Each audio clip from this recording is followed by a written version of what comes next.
ITC 2024 AVoverIPoE. I'm here at the Matrox booth with a good friend of ours, Rob Moodey. Rob, how are you?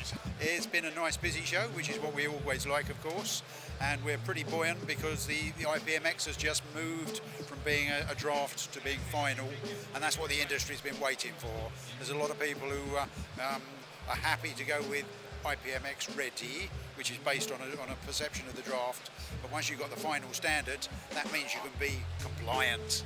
That's a big difference, and the others, we're all very buoyant about that. We've all been working to it for years, and now it's here, and the industry's plunged into it. The biggest AV sector, LED, has said, we like this. The top 5 of the LED wall controllers have all announced we're going IPMX. Barco's gone IPMX. It's happening. And I saw signs of that happening last year. I spoke to a lot of different manufacturers, and they were asking us for advice, and we were basically telling them, look, it depends on where you want to sit, but actually, if you're serious, this isn't restricted, and that's one of the key elements. Absolutely right. So the options is the biggest thing it gives people.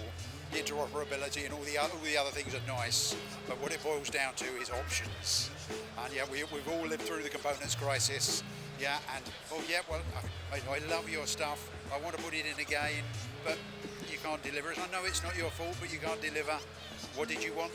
Options. So tell us about what's new for Matrox. For Matrox, most people know us for multi-ins or multi-outs. Surprised a few people that we've produced a single channel encoder that does AVC and HEVC. So that's our second step into H.265. We're already been doing that on the graphics cards that have got the Intel Arc GPU alongside AV1 and VP9. So we're not a one-trick pony at the 1 gig layer. And once you get into IPMX, you've added the 2.5, the 10 and the 25 gig. This has dramatically mushroomed the AVoverIP capability we've got here. We've been showing some concepts as well, concepts for appliances, which is very interesting.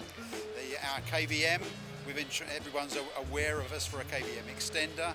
Now we've introduced a switch at the local layer, so you can have lots of streams from remote PCs and use your mouse on those and your local PC as well, maybe where your email is.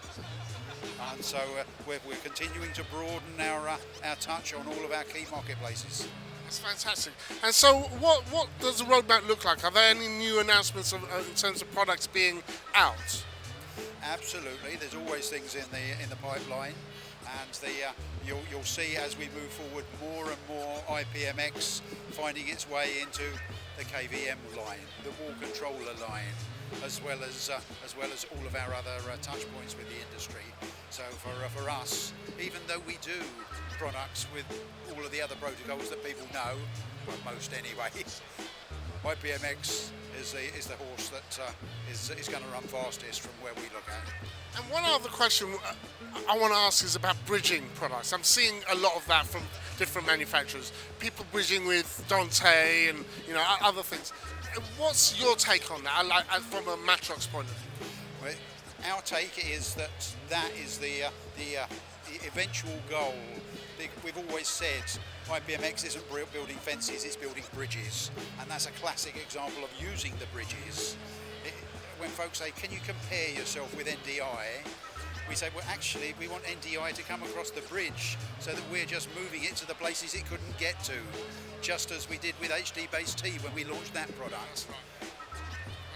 Who knew we were going to be building bridges, huh?